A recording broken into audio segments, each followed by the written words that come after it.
morning to most, good afternoon to others, and good evening to the viewing audience across the pond. I'm your host, Jason Miles, here for another episode of This is Revolution Podcast.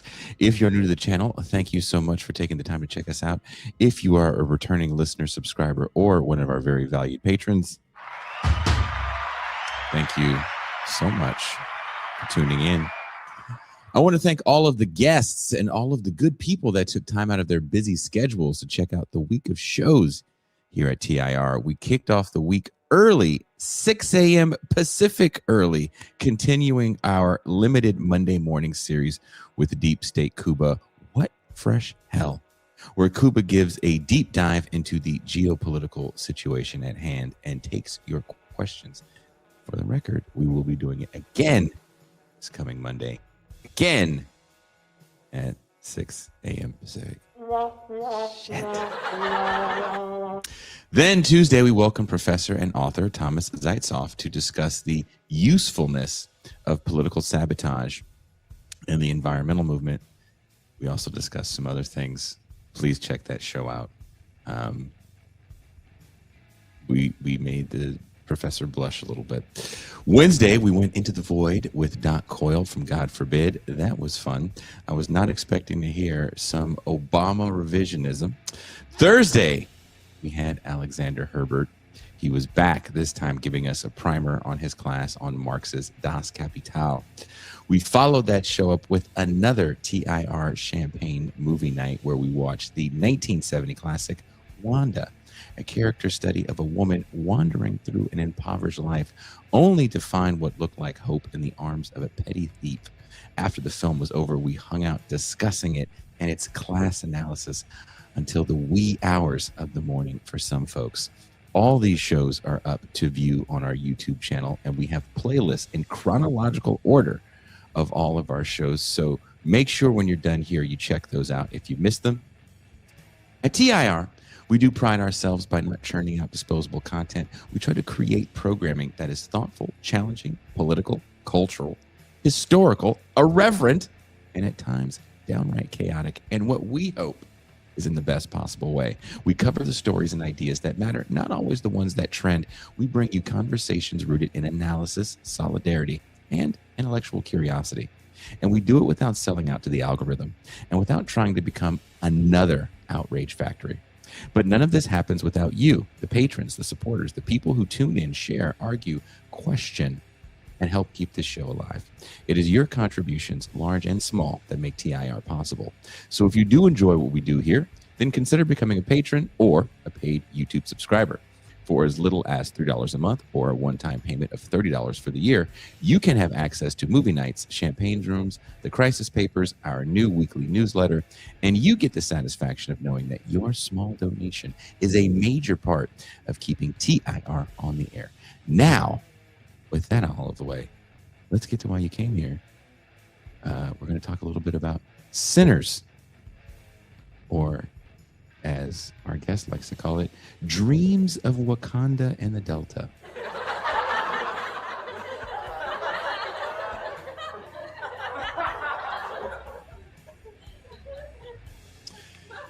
Garnering a record 16 Oscar nominations, the 2025 vampire action film Sinners has propelled Ryan Coogler into the Hollywood stratosphere, amassing critical acceptance as well as raking in over $369 million on a budget of between 90 and 100 million. Our guest today has a few bones to pick with the 2025 blockbuster. Between historic inaccuracies, its embrace of ethnic pluralism, and an almost eugenic portrayal of Black culture, Touré had strong yet nuanced critique of the film. Much like 2017's Get Out, Sinners doesn't attempt to hide its racial justice messaging in subtext. The vampires in the film are literally culture vultures, feeding on not just the blood, but the artistic stylings that, according to writer-director Ryan Coogler, live in the blood in the vampire antagonist Remnick's victims. It is this eugenic understanding of shared cultural practices from Africa to Oakland that make us Black. Rhythm and cool are baked into the African DNA, apparently, and fashion or music or art that is produced or worn by African Americans must remain sacrosanct, untouched by the unwashed masses of white people, unless otherwise authorized by a panel of judges that, if they deem you worthy, apparently invite you to a cookout of sorts as your acknowledgement of colored people approval. True story. I didn't make that up. From our guest review on Sinners that is out now in Current Affairs magazine and is linked in the description of the show, Sinners' success is owed to Coogler's undeniable talent for infusing contemporary sentiments about race, inequality, and identity into the blockbuster format. In a moment characterized by the dichotomous rise of Black Lives Matter and Trumpism, Coogler's two Black Panther films and Sinners combine moving tales of racial struggles with thrilling visions for Black liberation. Put another way, Coogler's films inoculate his fans against the kind of fatalism that insists a better world is always beyond our reach.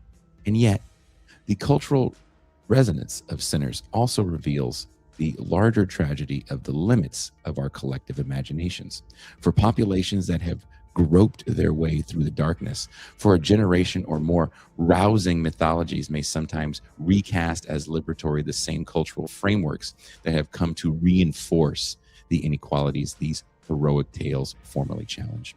Indeed, Sinners condenses into an attractive and accessible package two commonplace and counterproductive presumptions about race and inequality. The first is what I call know your power ethos, the presumption that belief in oneself and assertion of one's worth will translate into triumph. This is personified by Michael B. Jordan's twin protagonists, Smoke and Stack. The second is the notion of cultural proprietorship, which is exemplified by Coogler's portrayal of the mystical power of Black music and the ancient Irish vampire Remnick's efforts to appropriate it.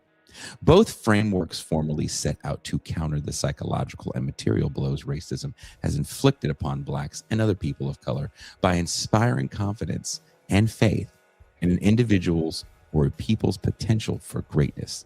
And yet, because each construct is grounded in conservative presumptions about identity and visions of collective progress, notions of personal empowerment and cultural proprietorship tend to reinforce rather than challenge barriers to a more egalitarian society. Now, before I bring in our guest, let me bring in our co-host. He is the man of the Mau Mau Hour. He is Prince of Miami. He is the Pascal Robert. Peace and greetings to the chat, peace and greetings to the audience, peace and greetings, Jason, Mizzy Miles. Are you ready to talk about Sinners? Ready to talk about the sinners. This person is the voice of reason on the show. Please welcome MToussaint. Hello, hello. Hello, Pascal, Timothy, Chalamet, Robert. Good to see you. What did you call me? I called him Chalamet Robert. Pascal, Timothy, Chalamet, Robert. Oh. And Jason, you seem different today. If you were a puppy, your ears would be down. Well, I don't know what that means. You can. Okay. You're starting the show off today. Pep it up, Jason. I know you've done 19 shows this week. Pretty much. I just ran 3 miles and I haven't eaten and I cramped on the way back up. And then I realized I was running late. I was like, oh, I got this. We have a light-skinned guest. You know how those people get if they have to wait. So Please welcome the man that apparently doesn't like the chocolate protagonist in Sinners. Please welcome Touré. Well, thank you, Jason. I made all of that up, by the way, ladies and gentlemen. I was going to say, thanks for that unnecessary bullseye on me. But none of that is true. I made all of that. It is not, actually. None of that is true at all. Nope. But I have more issues with Sinners than Touré. That's what it sounded like from your intro, actually. You said it sounded like it didn't sound like that from my intro? No, it did sound like it from your intro. Yeah, I finally, because of this show. Yeah. Basically because of you. Because of you. You are the reason. You are the reason. Am I the wind beneath your wings? You are. You've.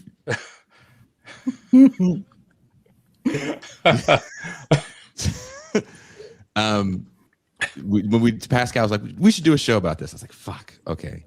I watched the movie And I tried to watch it months ago, and I fell asleep, and I woke up in random parts of it, and I was like, "Oh, this I should watch it again." And it was on the list of watch it again, which is with literally hundreds of other watch it again movies, right? But now I have to watch it again, and I had to pay for it, which pissed me off even more. So I watched the movie, and I was like, "Eh." That's what I got from it. Okay. What do the young kids say? Mid. Oh, Okay. Black nationalist slander.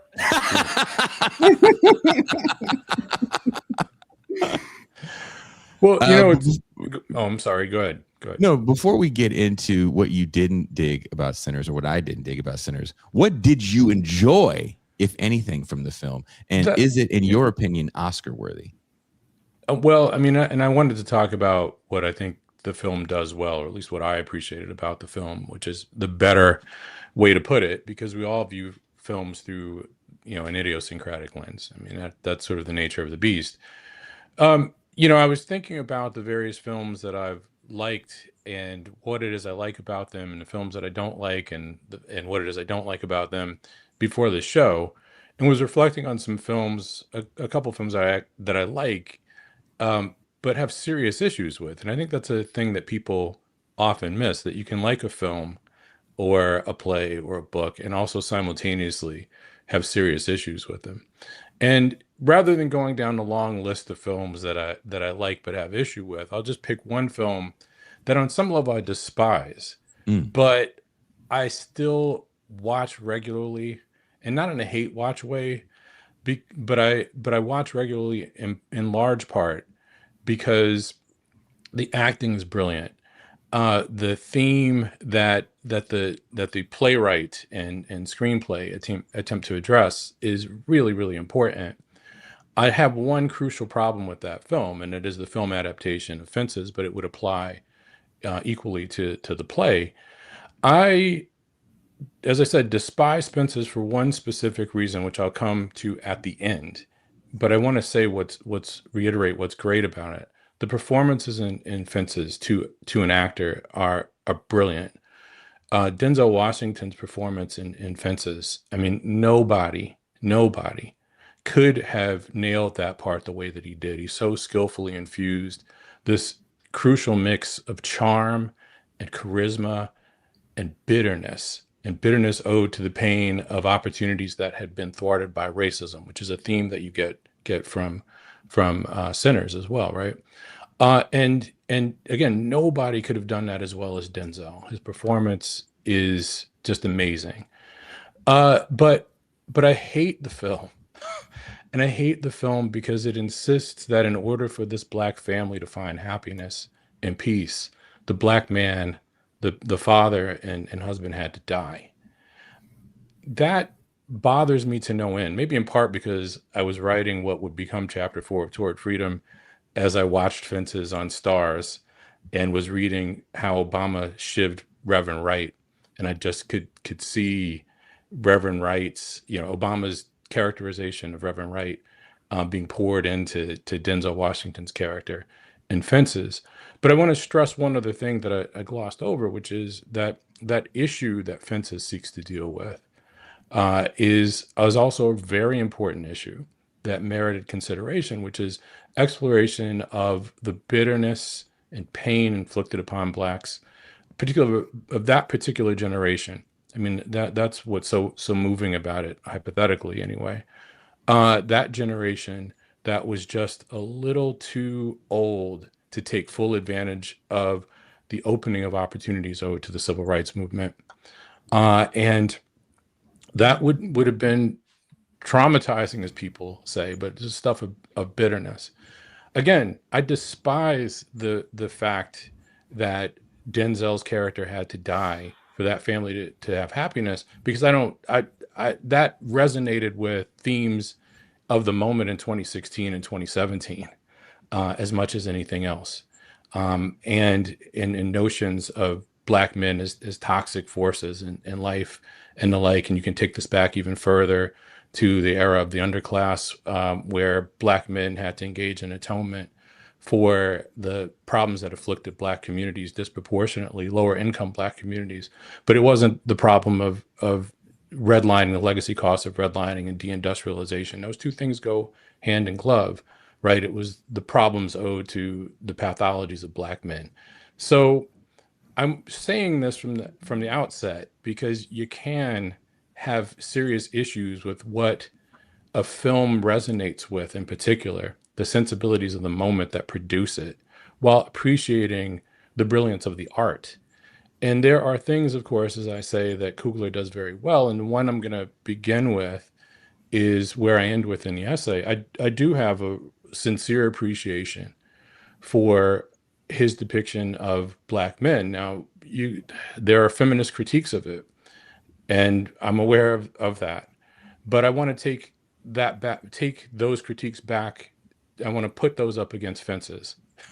And I want to put those critiques of masculinity that one gets from Coogler's depictions of Black men, which, he does a conscious job of portraying Black men as courageous and competent and even compassionate. I think of 4 C's, but I only named 3. And I think, again, if you juxtapose his Black male characters with what you got from Denzel Washington's brilliant performance in Fences, then Coogler would have a certain resonance that, as a Black man, I actually appreciate by way of juxtaposition. I think as well, I don't know if you had this reaction, Jason, but I feel like it's baked into your discomfort with the film or the extent to which you were underwhelmed. There are several films that follow the same formula, right? From Dusk Till Dawn's an obvious one. Tales from the Crypt Demon Knight starring Jada Pinkett is another one. Dog Soldiers, one of my favorite such horror films, is another one. Instead of vampires, it's werewolves, but it's the same thing. Legion is yet another one. And it's a type of film where people are trapped in one location, surrounded by monsters, right, of one sort or another. And it strikes me that Alien being the most alien, yes. Yeah. But I think in this instance, in all the films that I named, you're not on a spaceship. You're in most of them, with the exception of Dog Soldiers. You're in a public place. You're in a restaurant or a bar. In Legion, it's a diner, right? But Tales from the Crypt Demon Knight, it's a hotel, flop house, or whatever it was, and etc. But anyway, they all follow that same kind of formula. None of them were Oscar worthy films, obviously, despite the fact that Coogler is following in that tradition. And of course, I would submit what makes his film Oscar worthy, for those who are particularly moved by it, is the fact that he does a very good job, and this would be true of the Black Panther films as well, of pouring into established blockbuster formulas. Contemporary sentiments about racial justice and what liberation should look like. And I think a thing that some people have missed is the commentary, mine, is in many ways less on Coogler and his skill as an artist, which is not in doubt from my vantage point. It's a reality that it's a presumption, but that all great horror and sci-fi treats those otherworldly situations as platforms for commentaries on the moment, right? On the moment that we live in. Planet of the Apes, which has not aged well, if you think about what it attempted to do, used a land dominated by apes as a vehicle for discussing racial justice, right, and racial injustice. And again, I don't think it's aged well. But in 1968 or 69, when the original film was released, that was a way to do it. Star Trek did that every episode on some level, and many original Star Trek episodes have not aged well, but nevertheless, sci-fi was the vehicle through which to do that one could do it relatively safely.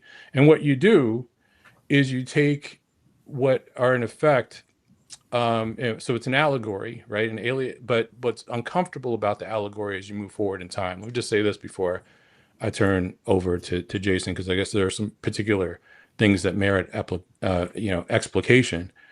But what's one reason that Planet of the Apes and Star Trek maybe don't age well is that they treat what are in effect differences of species as analogous to differences of race. And I think that has, in the long run, since that formula, which I think made sense in 1966 or 1968, but that formula doesn't go away. That's an ongoing thing, actually. And one of my hate watch vehicles, preferred hate watch vehicles, in that regard, would would have been the show True Blood, if you recall that. I think that started around 2008, but it took what are again, differences of species, and this is how Ken Moran put it, but differences of species as analogous for differences of race or sexuality or gender identity or what have you. And I think in 2008, you could have just gone straight with that, right? I mean, you didn't need to take vampires as a proxy for differences of racial discrimination. In fact, I don't want to be lumped in with vampires on matters of racial discrimination, because Black people are human beings, damn it, and vampires are not, and fictitious or not. But I would submit that tendency to accept, which has mainstreamed, accept differences of species as analogous to differences of race, has done a lot of damage in the long run. Even as I appreciate its utility in the 60s, because that's what you could do. But the continuation of it hasn't served us well, because it insists that the divides between us within the same species are much greater than they really would be. So I'm going to pause there.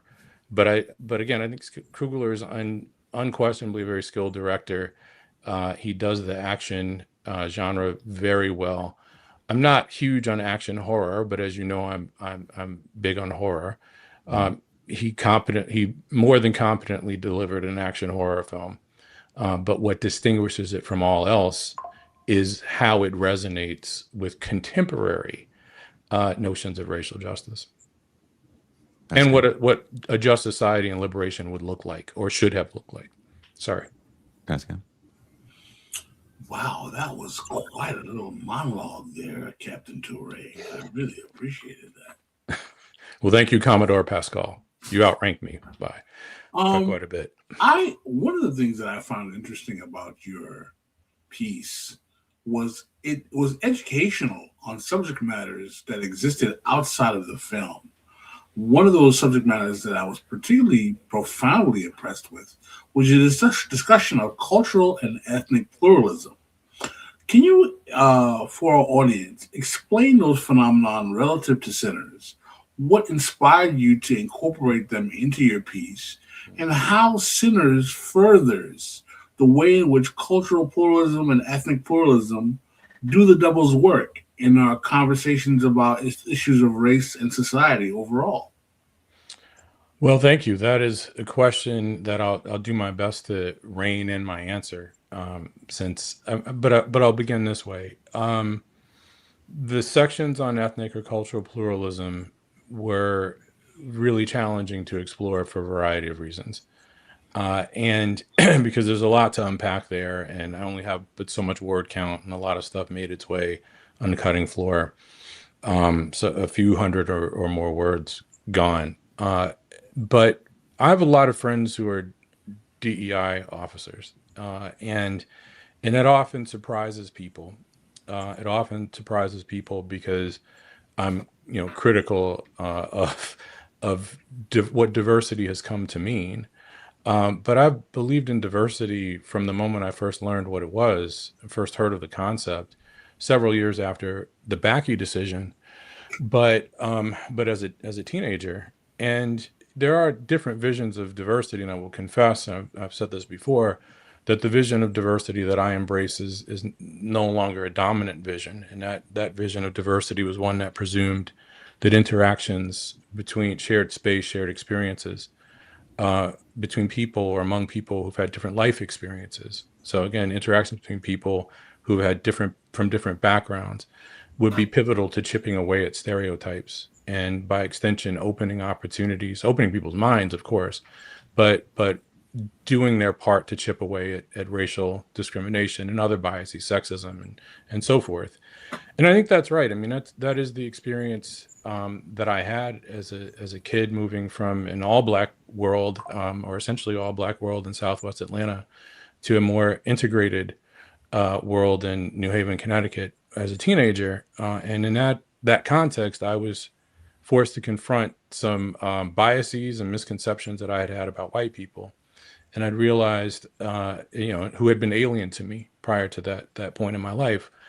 So it was very easy to believe that they were more different from me and profoundly and inexorably than they really were. And of course, Jack Kemp would say the same in reverse. Not that I want to hold Jack Kemp up for anything, but for all intent and purpose, that was Jack Kemp's take on race too, having sports were a vehicle for white Jack Kemp to appreciate black people as people.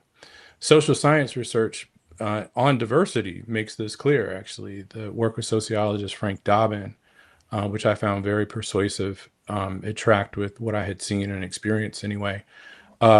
He's a sociologist who's done a lot of work on diversity and how to make it work.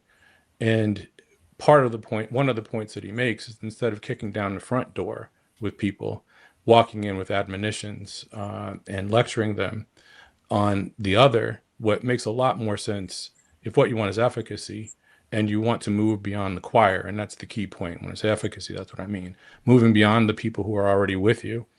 And that is the value of this kind of project, is, one more time, moving beyond the people who are already with you.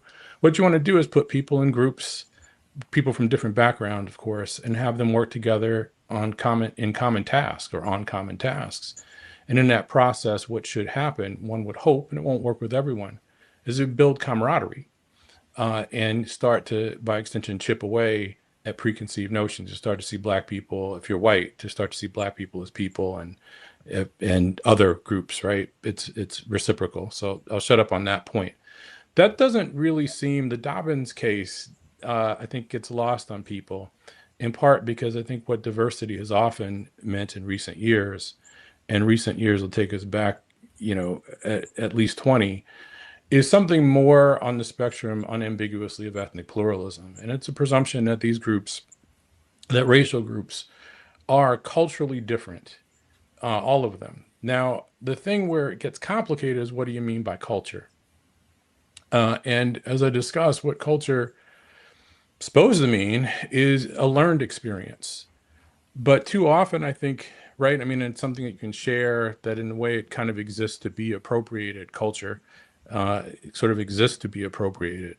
Too often we think of culture in the kind of contemporary diversity framings, best intentions notwithstanding, in terms of distinct group characteristics, so that you approach a black person in this particular way, or a white person, well, a white female in this other particular way, or a Latina person in another particular way, right? And it can be quite presumptuous, because we do have a multiplicity of experiences within each group, because they're not really, racial groups are less groups than they are categories, hence the diversity of experiences among them. And so too often, that framework of presuming that each group has its unique characteristics, which again is, I think, what a lot of us think of as diversity, becomes a basis for integration or inclusivity. But one more, and the inclusivity end game is the right end game. There's no question about that. But part of the problem is that in a bygone era that wasn't that long ago, the presumptions about those groups would have once been that are good, right? They're formally good. Would have once, not inappropriately, have been thought of as stereotyping.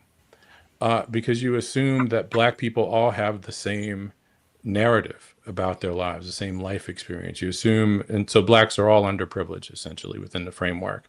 I'm going to shorthand this. Whites are all privileged. Hispanics are all underprivileged in a particular way, yada, yada, yada. And each of these groups' unique characteristics is supposed to add value to a corporate structure, because they're bringing in new ideas, right? Different, distinct ways of looking at the world. I bet I lost you a little bit, but I want to say one other thing on this front, that the DEI framing, which definitely has utility, like I think probably everyone here, I'm horrified by the attacks on it, of course, and what the larger implications of this will be, which are obviously the evisceration of anti-discrimination policies. And anti-discrimination is active efforts to curb discrimination. That's what affirmative action is. It's an anti-discrimination policy. So again, I imagine that we're all, shook, as a Wire character would say, by that reality on the ground. But even as we are all shook, presumably, by that reality on the ground, that doesn't mean that we shouldn't interrogate the strengths and limitations of it. And we are now forced to interrogate the strengths and limitations of the approaches that we had taken previously. But the last thing, because again, I imagine I would have lost you just a bit, is that framework that presumes that all Blacks have the same story, and all Hispanics or Latin individuals have the same story. That's a vision of ethnic pluralism. And that's a vision of ethnic pluralism that's intended within the corporate structure or even academia to enhance productivity by infusing a diversity of perspectives. But it glosses over too often the diversity of perspectives within each group. Toussaint, would you like to add? I'm so sorry about the trains. No, you're not. As soon as I unmuted. So I enjoyed the article. Pascal told me about it, and he was like, "No, you really have to read it." I was like, "Yeah, I saw the Facebook post. I'm gonna read it." "No, you have to read it." And I was like, "Okay." And he's like, "Heads up, it might be a little longer than what you used to. No pause." Wow. And I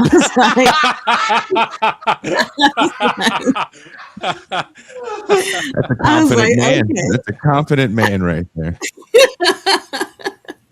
And I went in expecting a very, very long article. But I actually ended up feeling like I wished it was longer. Also, no pause. So I was right to feel ashamed. And there we go.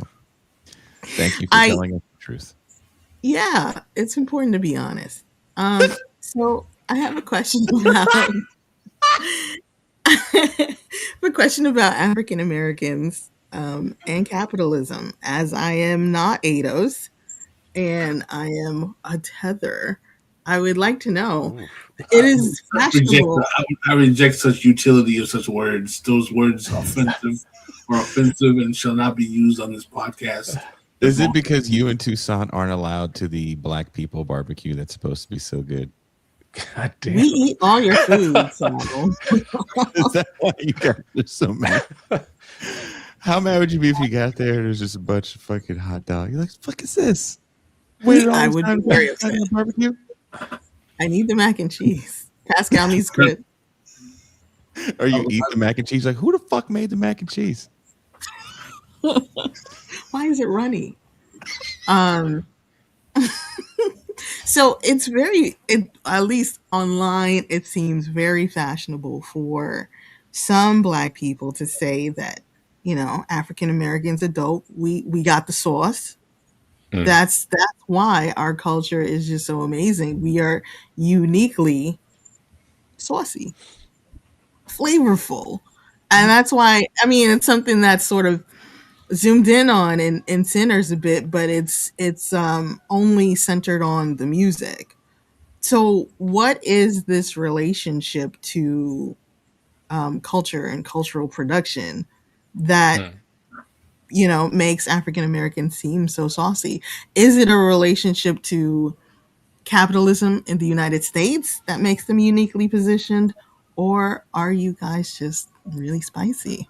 I'd like to interject. I think one of the most important projects that Touré Reed and quite frankly, the whole Reed analysis, if you will, does is disturb these types of essentialist notions of what quote unquote African Americans are supposed to be in the first place.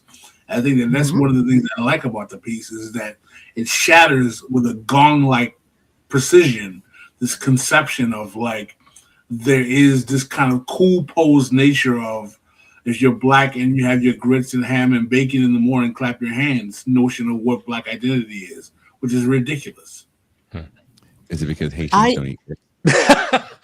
Haitians do eat grits, especially Pascal. I just want to say I asked the question because I want Touré to say the thing. Say the thing. You want him to say that he eats grits? I do eat No. grits, but for what it's worth, Grits are delicious. I'm a big grits fan. You My know, father hates Pascal saying though. grits are delicious is like when Obama drank the water in Michigan. I have grits for breakfast every morning. Thank you very much. I need to see. Pascal eats grits every day. I need to Every see him day. eat grits. I need to see So, him eat so grits. to Pascal's, to Toussaint's question. Sorry, and I'm going to turn the mic over to Jason in 1 second because I think Jason is actually better qualified to address the issue that I want to touch upon. I think part of the case for the unique sauciness, if you will, of Black culture, and of course it's often ahistorical because of different kinds of expressions of Black culture. So I enjoy watching Soul Train on YouTube through the decades. So in the 70s, 80s, and 90s. And it's kind of interesting how the music changes between the 70s, 80s, and 90s. And the dancing changes accordingly. And while everyone on Soul Train can dance, they are auditioned, right? Or they were auditioned. So that we shouldn't be surprised by. The dancing goes from being fluid, in the 70s, which is taken up from the 60s and 50s before that, to being more jerky for the era in which Pascal and I were in high school by the mid 80s, and in more accordance with the change in the beats and associated with hip hop, right? And again, everyone can dance; it's a constant. But the dancing style has changed, as has the music. And the music has changed in profound ways from the 70s through the era of hip hop. There's a reason that by the end of the 80s, I said this to Jason in jest but in seriousness just the other day. When I entered high school in the mid 80s, it was still cool for a Black kid to play an instrument, even guitar. Bass was preferred, but even guitar was all right. By the time I graduated, that was some white boy shit. And we had gone from funk still being a legitimate, and somewhat dominant Black art form as late as 84 and 85 to, by the end of that decade, hip hop having basically completely displaced it. So there are changes in the culture, of course, of art, but the element that I want to set up for Jason, since he's better qualified for this than I, is that, and this is where I think the end of Sinners is interesting, and why I wish that I had a little more space to talk about that, but it was long enough as it is. Sinners is the tale of opportunities thwarted. I think people who are objecting to the empowerment narrative that I suggest is there aren't appreciating the fact that the empowerment of this is in part subtext. It's what I as a viewer am supposed to get from this tale of thwarted opportunities, because in your face it is a tale of thwarted opportunities, but what was denied to us, right, us Black Americans, by way of a culture vulture vampire, by way of Klansmen, by way of sharecroppers who are victims of systemic racism. Within the framework, I would be a little more disposed to describe that as exploitation, but you cannot separate the exploitation of sharecroppers from racism, right? Those two things go hand in glove. But what was denied to us is the path to empowerment, right? But with that in mind, to jump to the coda of the film where we get to 1992, where the one surviving brother, Stack, who obviously survives as vampire, not as human being, reunites with Sammy, now Buddy Guy. As I interpret that end, there's a ray of hope there, and it's sort of ironic to use the word ray, since of course Stack indicates that he has not seen the sunlight in 60 years, right? but he and his girlfriend, I'm using this in the clinical sense, the Octaroon, racially ambiguous Octaroon girlfriend, Mary, I believe, reunite with Sammy, now played by Buddy Guy.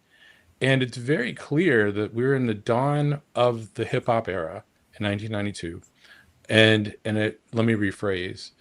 It's the dawn of the era in which hip hop, which has been around, for a while at that point, but hip hop goes from not just being a crossover music, but it actually, in just a few short years, is going to be pop music, right? Pop music is going to be hip hop or hip hop influenced.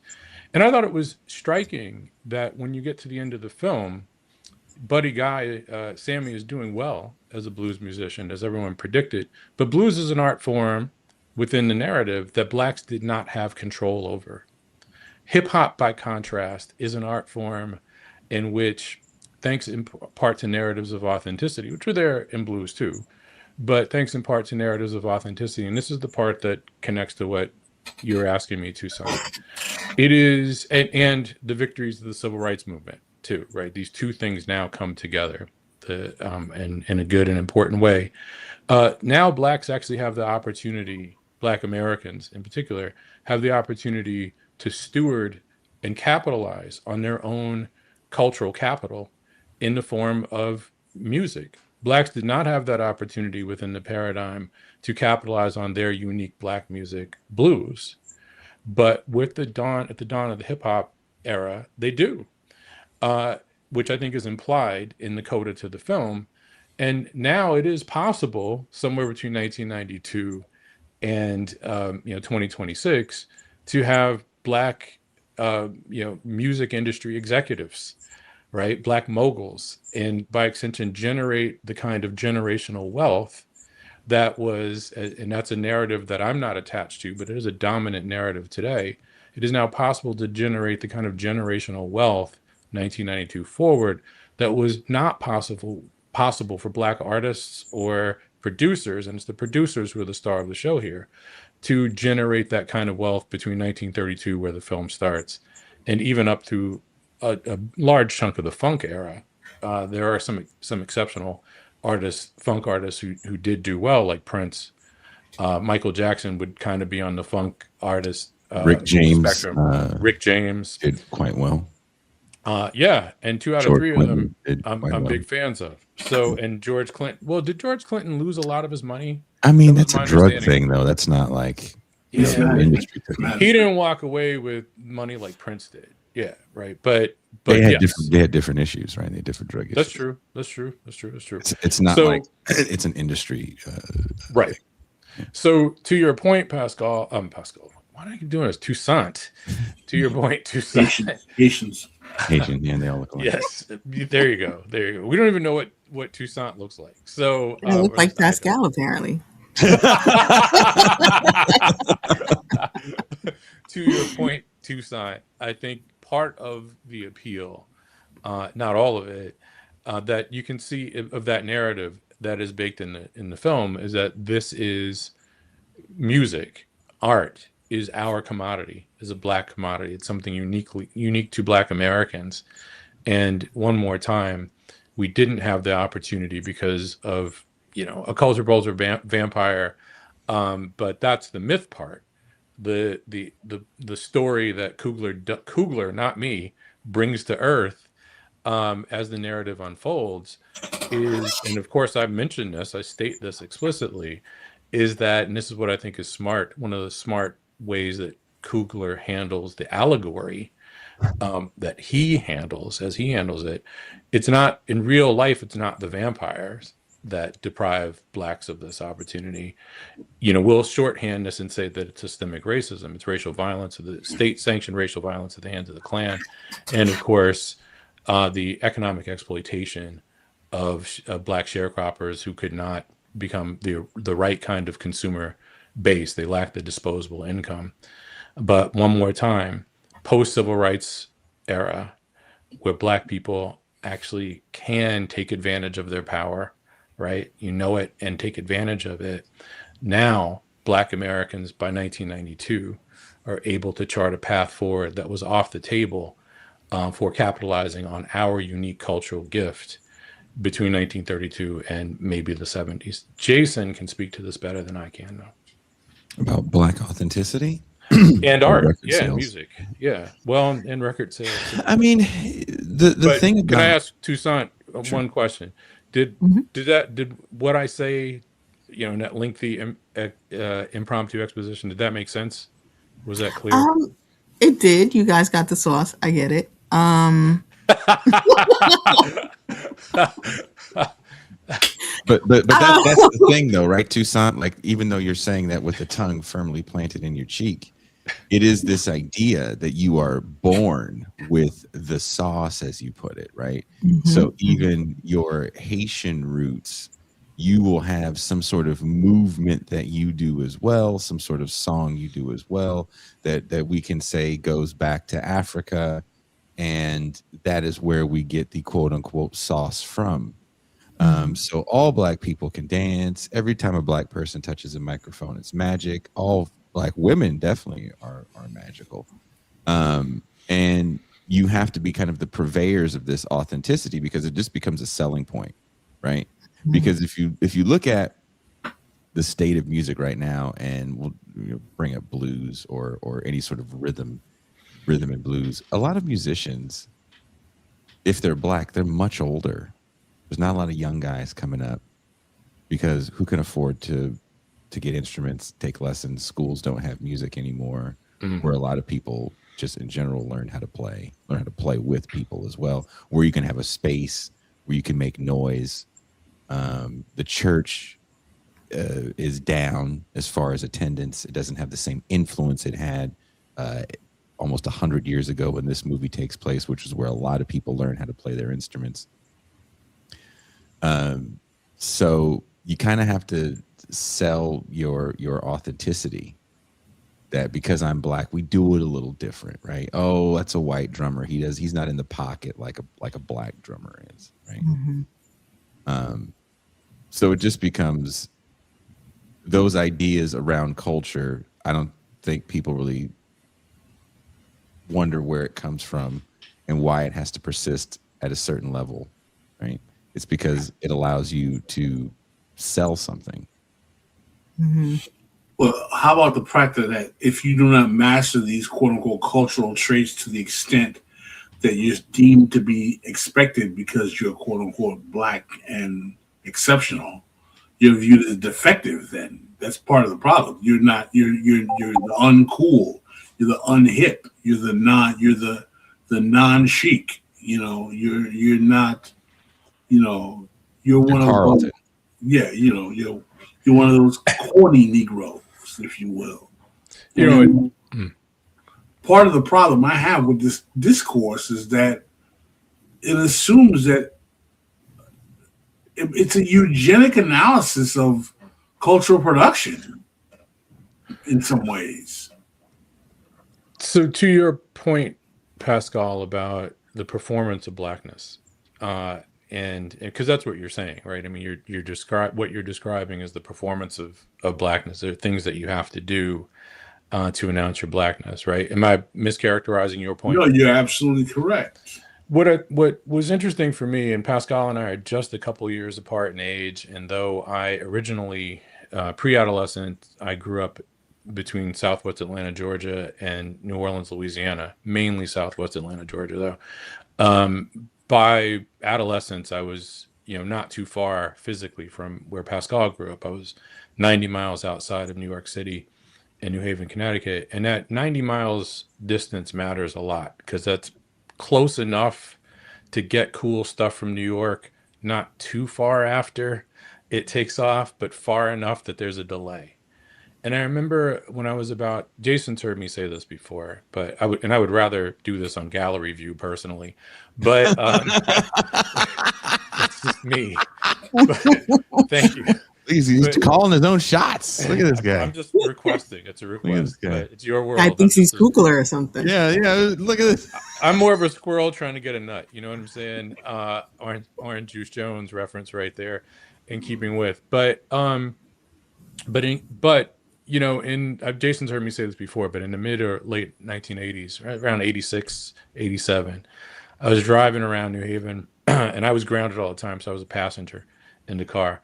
But about five or six of my other close black male friends.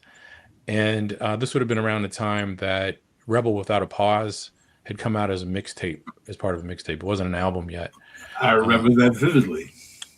Yeah, so you imagine you probably had a version of this scene driving around in a sedan, you know, six black males driving around in a sedan listening to music because we were too young to do anything but drive and go to R-rated movies. But so we're listening to Rebel Without a Pause, and I swear that I'm the one who used the anachronistic term, but who knows? I described it or something else we were listening to as deaf. And again, this is 1980, 86, or maybe 87. And one of my friends had admonished me for using deaf, and I definitely was the one who used deaf. And he said, Touré, you know, you don't want to use deaf anymore. The cool brothers in New York say dope.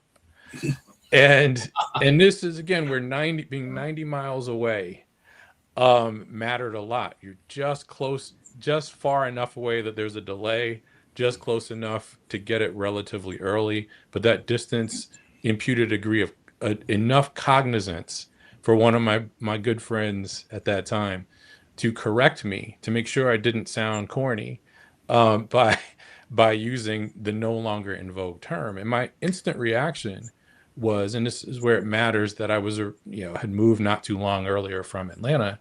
My instant reaction was, damn, I just started using deaf 2 years ago or whatever it was, 3 years ago. Who creates these deaf? When I was a kid, I was like, where's the library in the Bronx that someone's printing out these words and changing the language all the time, man? I was like, where's the think tank that's creating this goddamn language that's changing all the time? And where this goes is I used, as I've said to Jason in self-deprecating way, I used dope for about 3 weeks, and I was just too cognizant. Dope, the word, not the drugs, but I had to say that because New Haven's drug trade, crack and heroin, was quite advanced at that time.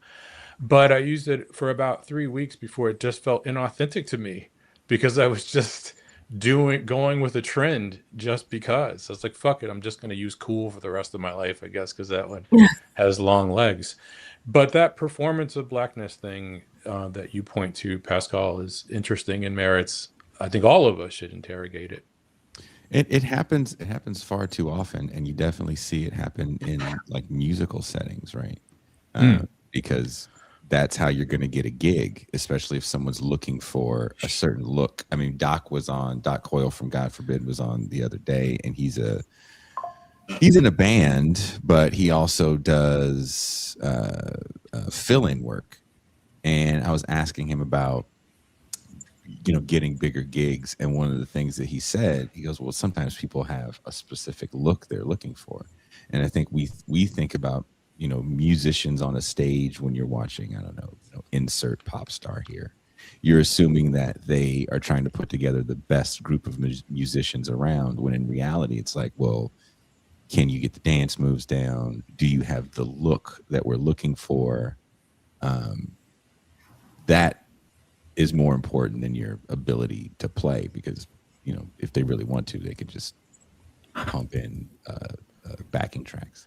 Well, would you say that, Jason, and this is just to universalize the phenomenon too that you point to, I forget her name, she's an Australian guitarist, Orianthi or something like that, who after Jennifer Batten retired from the Michael Jackson tour. Oh, she took over? She took over, and this was the very last stretch of Michael Jackson's life, so she didn't have the opportunity to do the full tour with him. And she is a very competent guitarist, but Jennifer Batten and all the other guitarists who had played with Michael Jackson on tour, including one of my favorites, black metal guitarist Greg Howe, they're all beasts, right? They could play any genre, great musicians, but amazing technicians.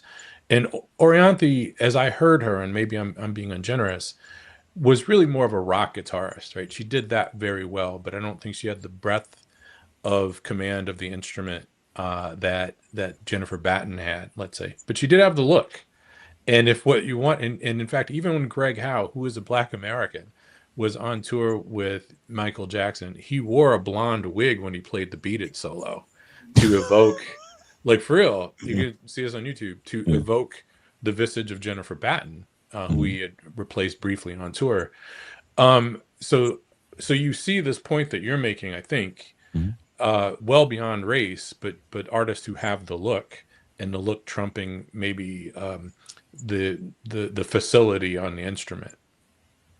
Oh, definitely. I've had friends that, were going to get gigs because they had a certain look. For certain, I remember a buddy of mine who was not Black who was going to get a gig with Rihanna, but didn't want to do it at the time. This was at the time. I don't know what she does now, but they weren't plugged in. But he just had a look. I have a question I'd like to ask all of you guys who have seen the film or who are like Touré are critiquing it now. Do you think that part of the appeal of Sinners is that in the age of Trump, it's a cinematographic vindication of Black cultural production from antiquity in a way that basically says, look, we're here, we're great, we created American music, we are American music, and you can never make us go away in a certain way, no matter how much you try. In that it's an appeal to a sensibility of a kind of, particularly you do with the use of blues, because blues is a kind of African-American music that has a root in so much that comes back afterwards in terms of musically, that it's kind of it's almost kind of a flag of recognition. Do you think that that's part of the appeal of the film, possibly, or am I off here? Toussaint.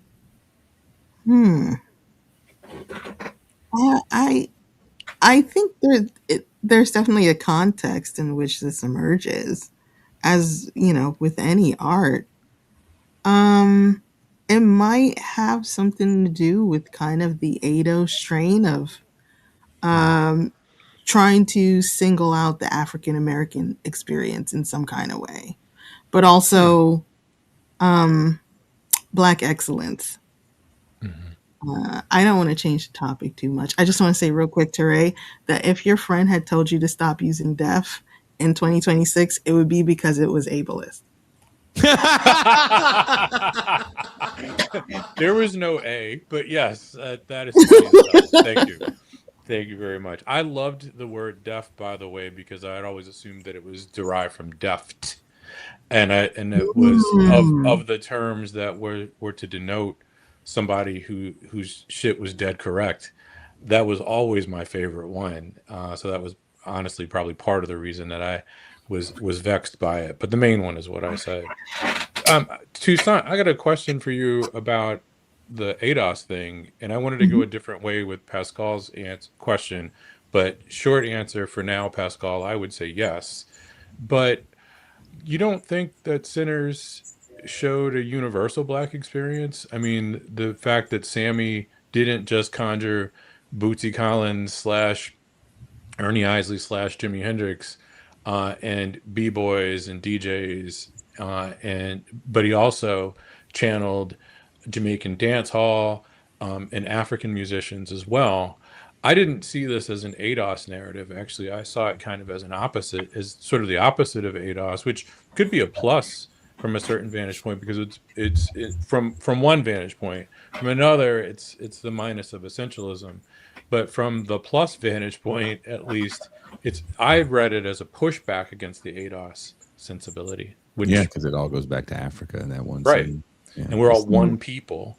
And this is even the wife, right? The wife of one of the twins is Wumi Masaku. What do you call her? No, that's her name. The character's name is Annie. What'd you call her? Who? I called her by What you said? Actually. How dare you cast a spell on this? Don't you dare. In general, she's a very good actress. I first became aware of her well before Lovecraft Country, but in some BBC stuff, and I'm a longtime fan of hers. The acting in the movie, outside of, this is gonna sound like such a hater ass comment. I just was the twins thing necessary? Because he was just the same guy in a different suit. I mean, I think you're just jealous because it's not one Michael B. Jordan, it's two, and you feel you have double the competition for some reason.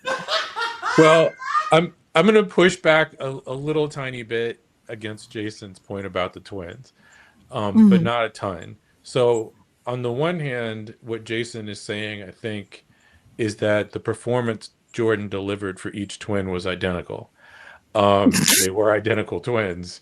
The performance was the same. There wasn't a meaningful difference in performance. So I will give you that. On the other hand, they actually were divided a bit, not hugely. There was a yin and yang to them, because one of them, Smoke, Wunmi Misaku's man, twin, he was the more civic conscious of the two. He was the one, if I recall correctly, he was the one who was willing to take wooden nickels. No. The script. No. Stack, the one who survived, though, who is going to be the hip hop mogul, I think, go from tipping. No. Smoke, if that's the one you're talking about, originally was like, what the fuck is this? This isn't money. Yeah, well, one of them, and mostly I have them right, but I might not have had that. Yeah, no, right. That's one opposite way around. He goes, I don't want to take this. We want real money. And then the brother that's supposed to be, I guess, more civic minded. Yeah. Oh, yeah. Pascal's like, yeah.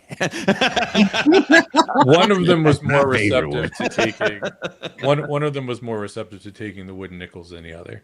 Yeah. And then Stack would be the one who points out to, and Stack is the one who is hooked up with the racially ambiguous Octaroon, would be the technical term. But anyway, Octaroon, I love that word. Okay. I will avoid centering on it. But anyway, he's the one who proffers the mid-film confession that they could only take but so many wooden nickels, right? Where Coogler is very clear that business model wasn't going to work at that time. There are very key elements. I mean, that's what I think is smart about how Coogler executes it, that the vampire is what does it in, right? But really throughout the film, he's clear that the dream of Wakanda in the Delta was essentially doomed from the start.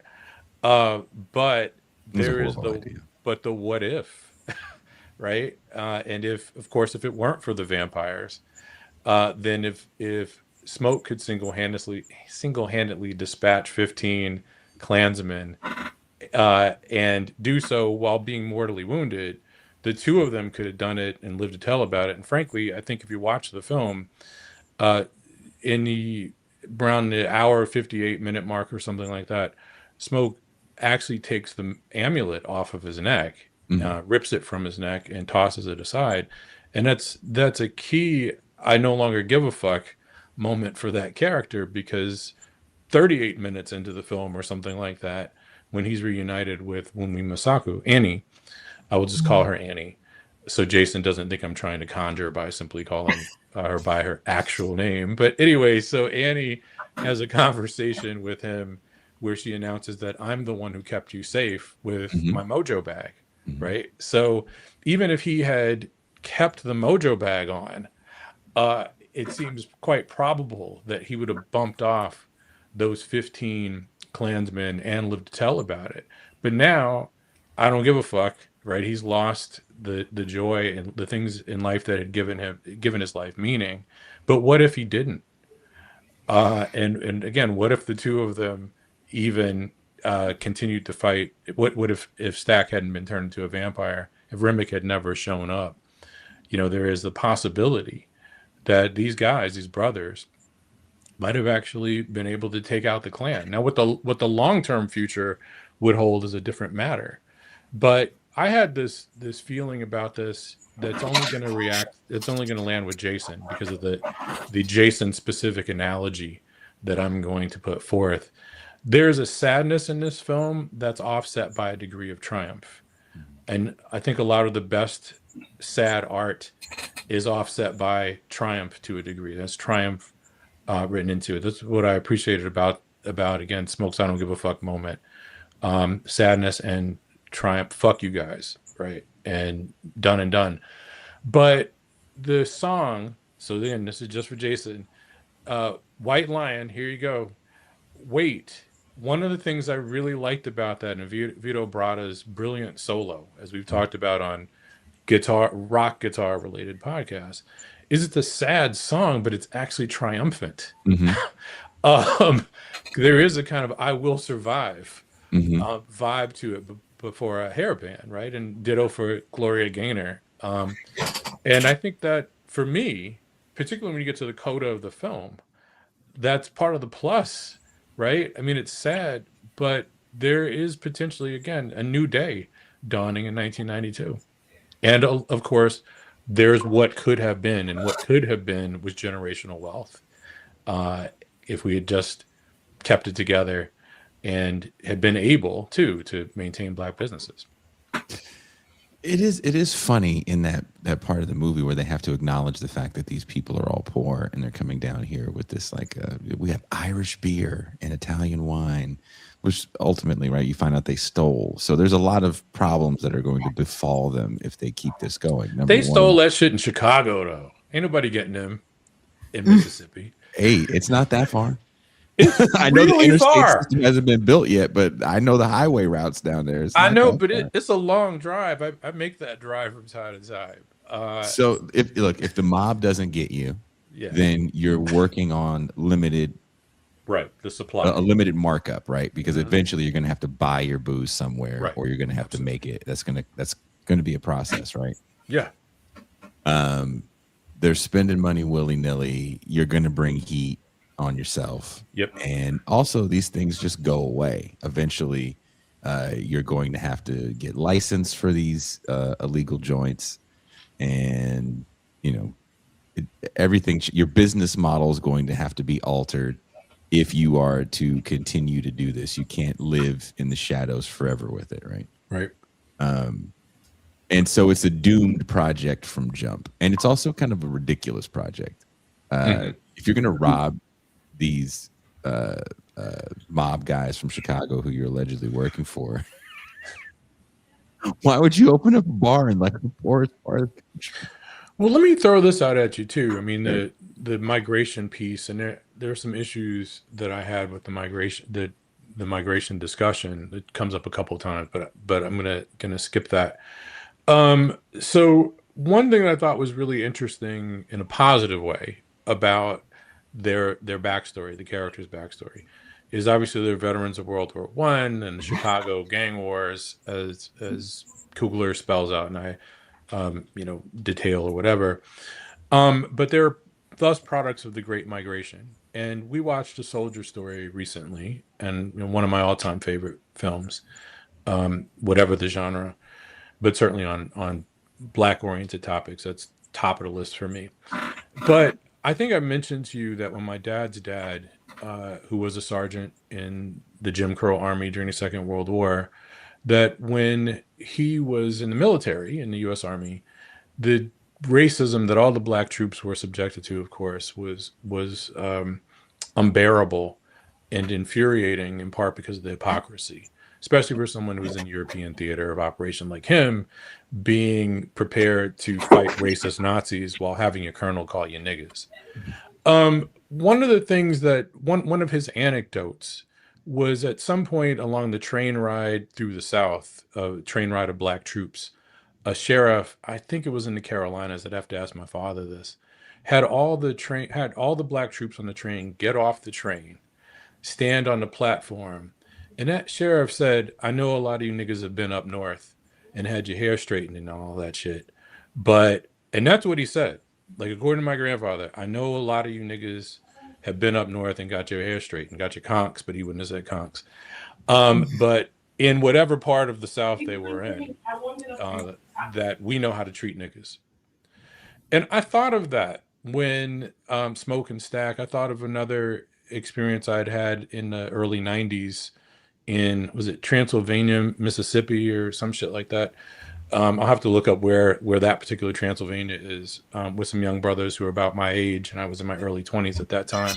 But I thought of my grandfather's experience on that train and how white people had looked at blacks who had been products of the Great Migration, right? That they had their heads souped up, and that's one of the things I thought was interesting about Jordan about Coogler having written those characters that way. That these are worldly black men who had manly experiences, right, in the military, and even as they piss on Chicago as Jim Crow with taller buildings or whatever, they would have had more freedom of movement in Chicago, obviously, and more opportunities in Chicago that would have further emboldened them, because Chicago is a place where you would have had a black consumer base too, right? And so I thought that was a really interesting element of the story. I mean, it's also one of the know your power elements. That's just why they had the strength of confidence that they had, which is a good thing. The strength of confidence that they had, or the self confidence that they had, and the sense of strength that they possessed, they brought with them and tried to elevate the local population, right? The rest of Black Americans in there, in Clarksdale. But you do have a good point in your article where you kind of mention that there's an early scene in the movie where one of the twins, I think it says Smoke, the one that's married, convinces a young girl to watch his car for him while he goes into a store because he knows he's got contraband in the car, right, or his truck. And he says, if anybody does anything, right, looks too long, lay on this horn and I'll give you 10 cents for every minute that I'm in this store. And she goes, okay. He goes, no, you have to negotiate, right, blah, blah, blah, blah. And then he goes on to negotiate, right? We see him as the businessman negotiator. right. But in this negotiation, we're supposed to see him as this kind of benevolent businessman that puts his people first. And you make it a point to write a whole section of the essay about this idea of the workplace as family. But the big difference is, like, we are a family, but unlike your family, I have the ability to fucking fire you. So, this is about allegiance. That's why we call it a family. Right. And the loyalty in a real workplace goes one way. I mean, I think, have any of us had have worked for black owned businesses? Am I the only one? But I have. Yes, I have. Yes, I okay. have. Yes. So I had an experience a long time ago, when I was in the 1 year of my 20s that I wasn't in school. I was a permanent temporary employee, and once I'd gotten into, and I had two different jobs. One I mentioned, the first one, I worked with those David Duke voters. That was horrible. My second job I loved my coworkers. It was largely black. Both of them, actually, majority of employees were black. Unfortunately, the first job I just got stuck in the David Duke section. That sucked for me. But the second one, again, there were only two white employees. I think my shift manager or site manager, shift manager was white, and then the site manager was a black woman. But I was a temp, so while I worked there, my check, made a roundabout way to me through a temp agency, and my recollection was a black-owned temp agency, and there was a 2-week period where I had to be away, and I had to be away because I gotten into graduate school, and I wanted to look at the various schools that I attended. They were all, north of New Orleans, if I wasn't clear where I was. And in the 2 weeks I was gone, the president of the temp agency wanted to fire me. And he wanted to fire me because he wasn't making money off of me. I wasn't, for him, a young brother who was making his way up in the world. I was, I don't want to say I was his bitch, but he wasn't able to turn me out for those 2 weeks that I was going to be gone. And fortunately for me, I was well liked at my job. I loved my coworkers, man. I really do. But I was well liked at my job. And I was also very close to the sister who was the vice president of the temp agency, who was an amazing woman. And I had advocates, right, in a part of my shift supervisor who was, coincidentally a white woman, but the site manager, who was a black woman, liked me as well.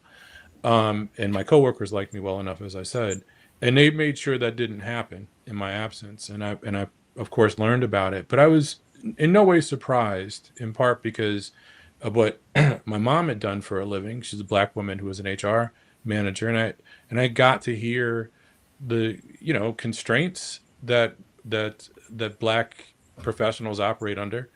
But it's calling constraints is probably not capturing the full scope of issues, right? The constraints and racism and sexism for sure, but they also embrace corporate talk, right? Because it's the job, right? It's the nature of the beast. And I just had no illusions, like in a lived experience kind of way, about those capitalist dynamics, even when they're shaped, even when the actors are all the same race. And if being the same race were enough, then a bunch of white people, and then of course black people, wouldn't have formed labor unions. All right, I mean, if having a white boss worked out so well for white people, then there would have been no strikes, there would have been no New Deal, whatever. It's just not that simple. So there was that benevolence there that was part of the myth, I think, and a fantasy of sorts that speaks to our sensibilities today. You bring this up in our conversations that we've had about this movie, which is let's say Irish vampires and the Klan just don't converge on that juke joint. Right. They're saved by some, I don't know, maybe the Irish guy found another blues person that he wanted to suck the life out of. Because apparently Native Americans wasn't doing it. I see you, Ryan Coogler. You might be a little racist, but they try. Yeah, they're like, fucking wasn't enough for you, was it? Okay. The reality is, what happens to these employees of this place once you have to start tightening screws, if you will, to make sure you can keep this place open? Are you going to have less nice suits? Or is your employee going to get less hours, or that's it? We've got to cut everybody's pay. Why? Because we have to. It's a family. And that vision of racial progress, right? This is a narrative of empowerment, right? Of racial group empowerment. That particular entrepreneurial vision of racial progress, which transforms the me, the businessman, into the we, the rest of you, is not really the stuff of liberation for the masses. And again, I mean, what I'm keying in on is that the things that Remick the vampire denied us, and us as black people, to be clear, in this narrative, including Africans and Haitians, Toussaint. But anyway, according to Coogler's narrative, the things that racism denied us, not just the vampire, was the ability to grow generational wealth and to have black millionaires and billionaires who would pull up the rest of us. And I think it's not a coincidence that this particular vision of racial justice really takes hold in a big, big way somewhere after the summer, not just of George Floyd, though that's important, also of that testy Democratic primary, for which Medicare for All during a pandemic was a signature issue, in which a job at a living wage would be signature issues. And what we would get, I would submit, and I'm saying this as, for what it's worth, a black American who is long been invested in doing right by the permanent temporary employees of the world, who are also black and Hispanic and white or whatever, but I was a permanent temporary employee. I made $1 more than a minimum wage. It fucking sucked. I got sick at my job because of my job, and I had no health insurance. So not only did I not have money coming in because it was a wage job, but I also didn't have health insurance to get the medicine that I needed, and to deal with the infection that I picked up at my job, right? From my job. I don't know that a vision of racial justice that insists on growing Black businesses, which reimagines trickle down as a vision of racial justice, would have done me a lick of good as a permanent temporary employee, and it wouldn't have done my coworkers any good. But a right to health care and a job at a living wage would have. Well, this is part of one of the things that you so eloquently talk about in your piece about the charade of Black capitalism and how it's pitched as a community uplift program, when in reality, it just works for Black elites that are capitalized to be able to make money off of those that are lesser than. And it's a raw deal. It makes the me the we, right? And yeah, I mean, I don't think that it's not without any merit, depending on what you mean by racial justice. If you have a disparitarian view of racial justice, so that 13 or 14% of the billionaires, millionaires, upper middle class, working class, and working poor are Black, then yeah, I mean that works, right? That would work. That vision of racial justice, would be compatible with a kind of Black capitalism as a project for collective uplift, entrepreneurial uplift. But if what you want to do is make sure that the masses of Blacks ultimately are able to have comfortable, long lives as constructive members of society, but on their terms too, right? To whatever extent that's possible as an employee, which is what most of us have to be. Most of us, at this point, if you're lucky, the thing that keeps you from being homeless is having a job that pays something, right? Enough to pay your rent. So, and so it's not much, but if that's what we want to do, if we want to, again, redress that problem, then it's got to be stuff like not just anti-discrimination policies, which are essential, but they're just not sufficient. It really does have to be things like making sure that everybody, that you don't need a college degree to make a living wage, and that everyone has access to those kinds of jobs, and of course, healthcare. I wanted to Go ahead. I'm sorry. Thank you. I wanted to say I take your point about the diasporic representation in Sinners. Fair. Okay. I wanted to ask your opinion about who wins in Sinners, because I learned years ago to pay attention to sort of the stories that we tell, and for I don't know, sometimes you can see a representation in media from African Americans, the Nat Turner Rebellion story, where he loses. We'll tell stories about resistance where we can lose. So who wins in Sinners? Wow, that's a good question, and I love that you went Nat Turner, because where my mind instantly went to a student anecdote. Many years ago, and I kind of allude to this. I had a student, and I've had this every year, but each version's a little different. So it's going to unfortunately require two student anecdotes. And one student, and these are all Black American students in these examples, suggested that the reason Jim Crow happened was that Black Americans had failed, to know their power, but to know the power of Christ. In this case, that they had failed to embrace true Christianity, and had they done so, they would have known that righteousness would have delivered them from tyranny, as Moses delivered the Israelites from Pharaoh, or whatever the narrative holds. And I thought, well, it's kind of a better case for Judaism, for what it's worth. But so I had that experience. You didn't smack him in the head? So, that's not an option. But anyway, when my grandfather's day that was, my grandfather literally would have handled this very differently than I did, but times had changed quite a bit. That's not a bad thing that times have changed, for what it's worth. That experience, which jarred me, I mean, it was really quite stunning, shaped how I taught certain things.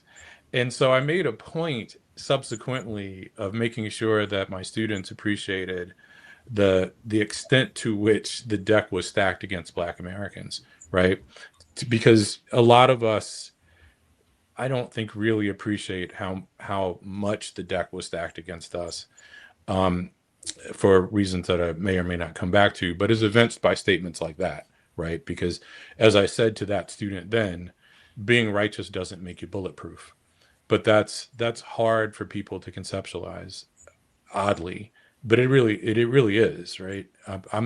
Most Black professors I've taught to have had some version of this experience, or at least who teach these kinds of topics.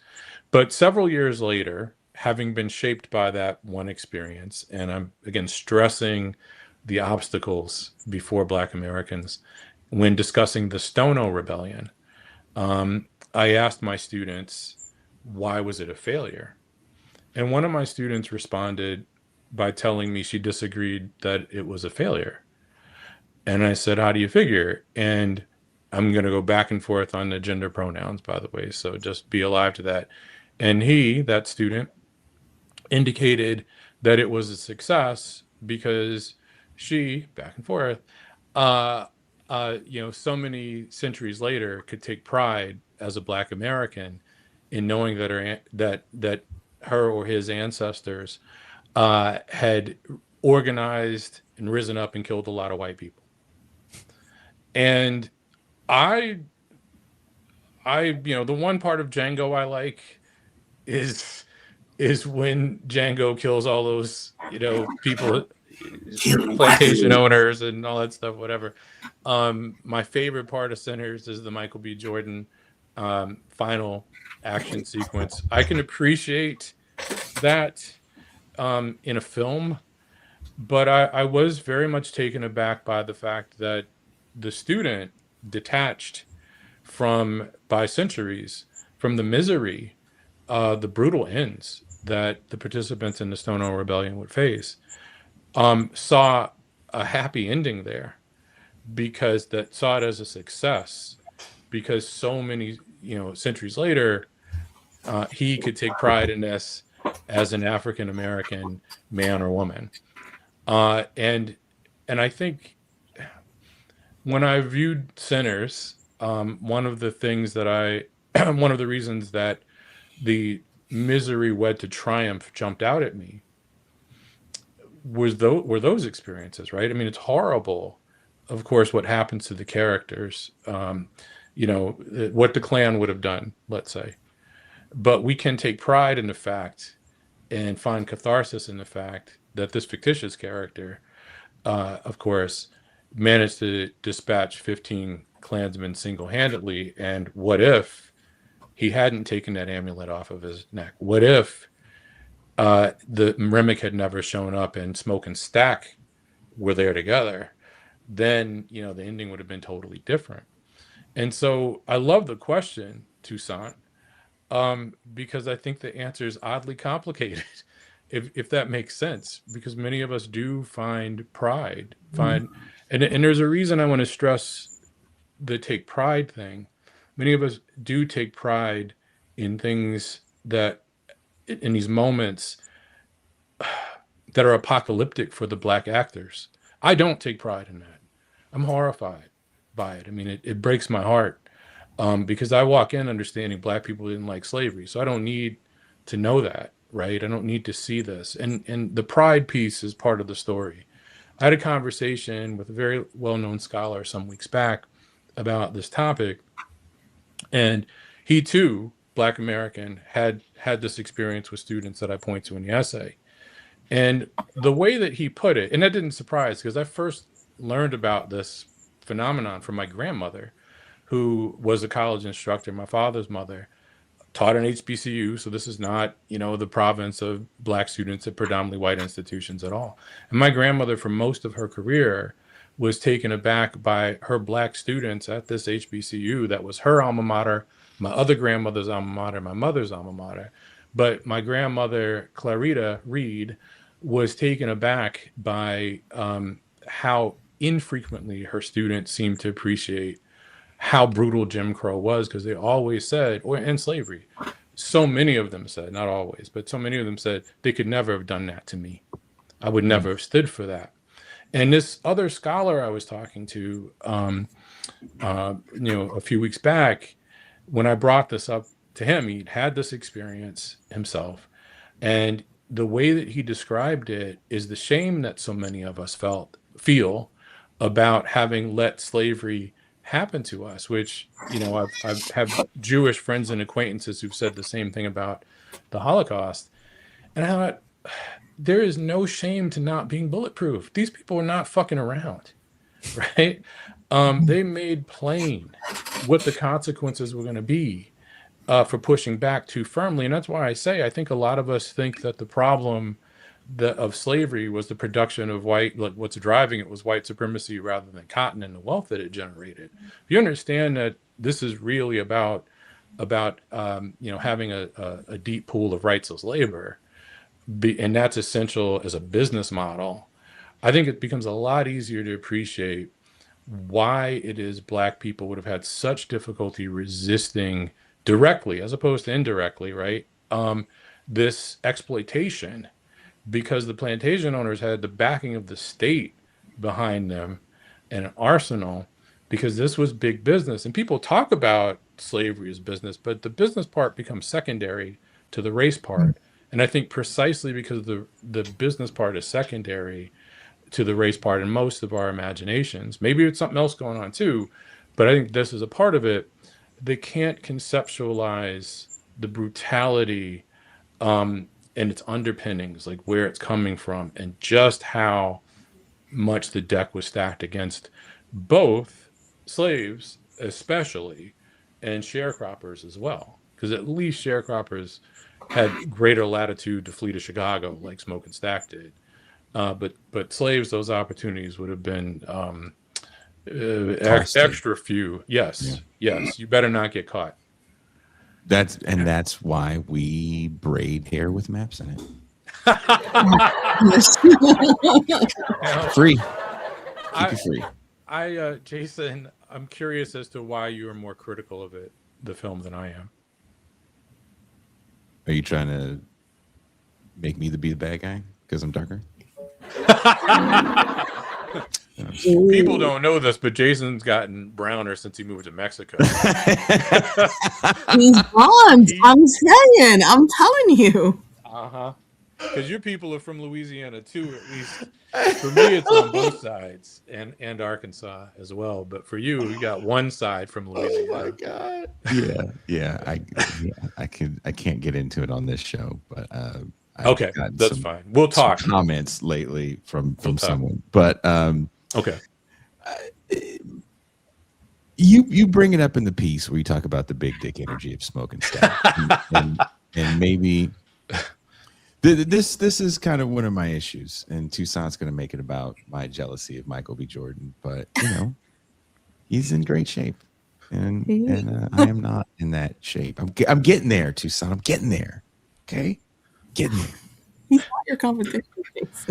No, he's not. I'm totally not serious. And there are these magical badasses that you get in all action movies, right? Where they have no trauma from the war, right? It's just. The war it took their blackness and it sharpened it into a colored dagger of badassery. Right.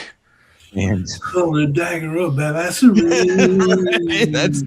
That's what happens. And what's interesting to me is I'm also at the same time watching a movie called Black Mamba.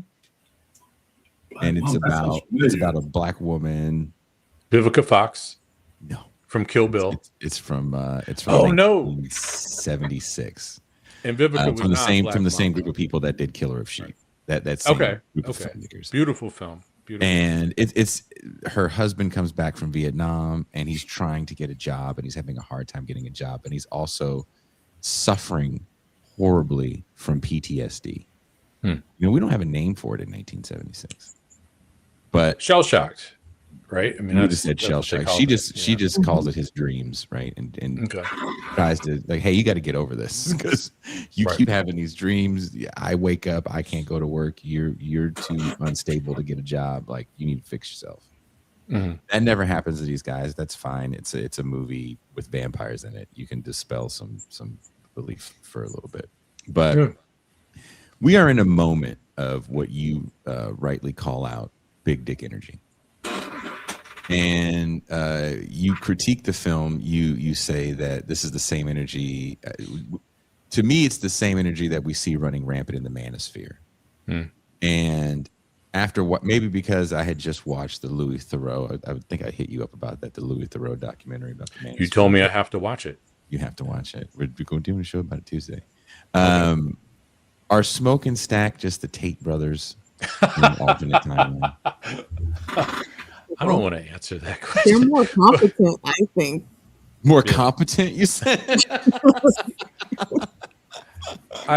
The way that I would handle that, unless I cut Toussaint off. Well, everybody, the thing about it, they come into town, Right. and the first thing that these pro-black dudes do is shoot a dude in the ass, Yeah. and then shoot another dude in the knee. Right. And that's supposed to be comic relief. Yeah. They do pay for their medical treatment. They give random money that you hope pays for something, right? Right. But the reality is, this is 1932 Mississippi Delta. I've been to the Delta in the 2010s. Not much has changed. And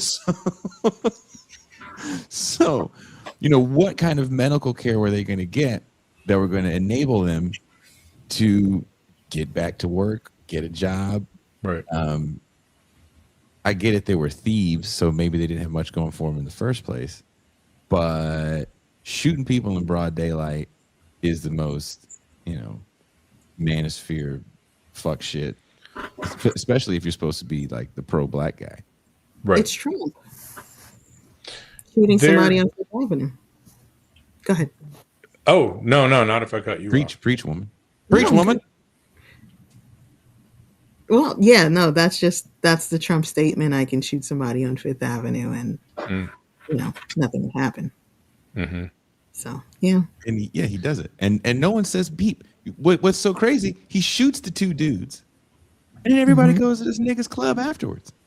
I'm not going to that club. So weird. What the fuck you doing going to that club for? Where you going tonight? Oh, the twins is back in town. Oh, didn't that nigga just shoot two niggas? I'm good. I'm staying my ass home, read the Bible or something. It does not look like it's going to be fun. They're going to have vampires in the Klan. Come on. Oh, man, now I lost my train of thought. That was good. Well, here, I have a question for you. This is an important question. Haley Stansfield is depicted in the movie as an Octaroon love interest of one of the two iterations of Michael B. Jordan. Is Coogler trying to tell us not to A, trust light-skinned women, B, trust white women, or C, do not trust a big butt and a smile? Don't trust light-skinned white women with big butts. That's not big. That's for the crew to answer, right? Not. Toussaint with the butt hate. You can't trust light-skinned white women with big butts, man. Well, she was a light-skinned black woman. What is the symbolism of her being an Octaroon in the movie? Is that I think to the Ryan crowd? Coogler just discovered what they were when he was doing research for Mississippi. Did she literally say she's an Octaroon? Is there evidence of that, or are we surmising that she's an She Octaroon? says it in the movie. Yeah. She doesn't use the term as I recall it. No. I'll say one thing that I thought was interesting about that. Mostly I'm not going to volunteer my thoughts because I own a mirror and I've seen myself on video, and I know I'm just going to leave that to someone like Taiwo to discuss. But anyway, the thing that I thought was peculiar about it is that there's a scene about her character. There is a scene where Sammy was perplexed by what she was in the bar. He says, "Well, what are you?" And the thing that seemed odd to me, especially having lineage from that part of the country, Also, being alive to what the first two black mayors of New Orleans looked like. Also being alive to what the first two black mayors of Atlanta looked like, having also seen and met and talked with Julian Bond. Mm. I was not moved by Sammy's not being able to conceptualize what she was. Yeah. I didn't take issue with her not tracking black to him, but a small, anachronistic for Mississippi, not Ohio. Had to been Ohio and some white guy in Ohio, I could see her not tracking black. But in Mississippi in 1932, it's not improbable that if not Sammy's family, somebody else in the community's family had a branch of Negroes who looked just like her. And you would know, and they were related to the field hands / slaves and the massa. He would not have had problems conceptualizing what she was, even if he, what are you? That wouldn't have been. That's anachronistic for Black Americans. I don't think that it's anachronistic. I think it's harder for blacks who are not from the United States to understand that, and certainly blacks who are not from the United States in 1932, but blacks who are from the United States and Mississippi in particular in 1932 would not have had a problem conceptualizing what she was. That was interesting. Apart from that, that's all I'm going to say. But there's an ugliness baked in that narrative. I'll say that much too. I thought it had to do with her going out to hang out with the vampires. Like, why are you here? Her liminality is their undoing now. How about that? Her racial liminality. The fact that she has a foot in two worlds. And one, the bigger foot that you take on sight is the white world. She ends up killing them all. Which is again, that's why I asked the question. It's a jokey question, but it also feels like people, she's supposed to be able to navigate in both worlds. And it's like, light-skinned people have been around for a long, long time. And they would have known, had she been in there, that maybe she was trouble. She wouldn't have thought, I can go white at him. Now, was she a passing Octaroon? Prior to, yes and no, not full time, but over the previous couple of years, she married a white man. She married a white man, and again, that's kind of interesting too, but because that white man would have been aware of an Octaroon as well. But it sounded real pimpy. Okay. There's an uncomfortable setup to the relationship, right? Because we don't know how young she's supposed to be because they keep referring to her as Little Mary. Right. And all these guys grown were up. supposed to be adults. Right. When they were hanging around her, he's banging this little girl, teaching her how to be a hood, which kind of sounds very pimpy, right? I can't tell if it's implied or not, because I think people that aren't in the criminal world just are like, nah, it's just teaching her criminal shit. It's like, yeah, usually you're teaching her how to sell some pussy, because that's what she's gonna do, right? She's an attractive woman, sells pussy. And then he says, well, I set you up with that rich white dude. Because I'm no. Is that good the phrase for he you. uses? Is that the phrase he uses, or is it? I mean, it's definitely rich white dude. He Or fella pushed or her to go something. with the rich white guy. Yeah. Oh, I'm. He says that. setup is the question that I'm asking, right? Does he say? Yeah. He's He at the definitely train encouraged station. her to go with the. Yeah, he says something like around that at the train station. Yeah. And there's no doubt that he encouraged her to go with the rich white guy, where she could have a better life living as a white woman. But I didn't recall the phrasing, like the verb that he used. But yes, she is, Pascal, definitely supposed to be an Octaroon, though I don't think anybody used the term. And her racial liminality is the undoing of the club. And if you want to look at this in terms of the purity of racial culture,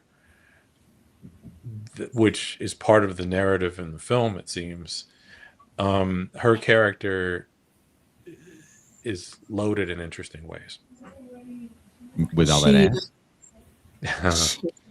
She wears pink and light colors in contrast to the other love interest who wears dark colors and is dark skin and is more heavy set. which some people found insulting. I don't know. What did they find insulting? They felt that the heavier woman, I forget her name, Annie, Woman was, being yes, Annie. being the love interest was like, some people really liked it because she's unusual casting, but other people find that sort of depiction offensive. That's interesting because, the actress, I think, is a beautiful woman. I mean, she's I do too. She exquisite. was having a baby. Yeah. And I said, I've been aware of her for a long time because of, BBC projects that she had been attached to. And for me, she was the best thing in the movie. But that's weird because, again, she's a beautiful woman. Well, the statue in New York City, and I think there were others depicting, I guess, just a regular Black woman. Some people found that offensive too. So I think it's an extension of that kind of discourse. Why do we have to be represented in this way? How is she supposed to be represented? Well, I just want to know, how is she supposed to be represented? As a Hollywood-styled love interest. Wow. What was it not Hollywood-styled about her? She's a beautiful woman. Yeah. I guess because she was heavy. Because she's thick. Maybe she is heavy set. So don't put heavy set people in movies. That's it's weird. It's not a narrative I subscribe to. I'm not offended by it. But you want to bring it up, so you have to speak for those people. Do I? Yep. Do I? Yeah. So I don't understand. Are they mad because she's heavy set? What are they mad about? They feel there could be better depictions of Black women on screen. So this is like a PTSD flashback. Time out. Pascal, you haven't seen the movie. Time out. There are several Black women in that movie of various sizes. And they're mad about the one that might be a little larger. Yeah, there. Some people don't like it. They don't like seeing any large Black women on film? I don't know if they feel like she's more contrasted with the Haley Steinfeld character, and in an unfavorable way. Unfavorable. That is fascinating. It's shocking. Are these Black people? Can you find these people that said that so I can go meet them in real life? Because they seem you like to jump out the screen and just jump over tables and just Beanie Siegel your way into. I want to Beanie Siegel my way upside somebody's head. Yes, I want to get put under the jail. For anyone that's like, why do you have a Black woman that's fat next to a white woman that is not? I had a question. I was going to ask a question. My question is, are these the same type of people who have a problem with the depiction of Lizzo? Are these those type of people? Lizzo lost weight. That's a good question. That moment is gone. So anything they have to say is in the past. I don't care. All those people are. It's over. The body positivity movement is.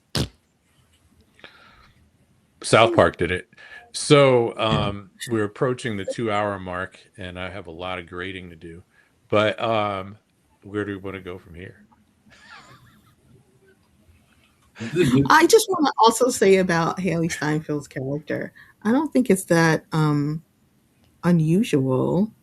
Some of her treatment, as far as her marrying the white dude, wasn't that a thing in New Orleans? It was attractive. I don't know if it was attractive for wives or just prostitutes, but it was considered attractive.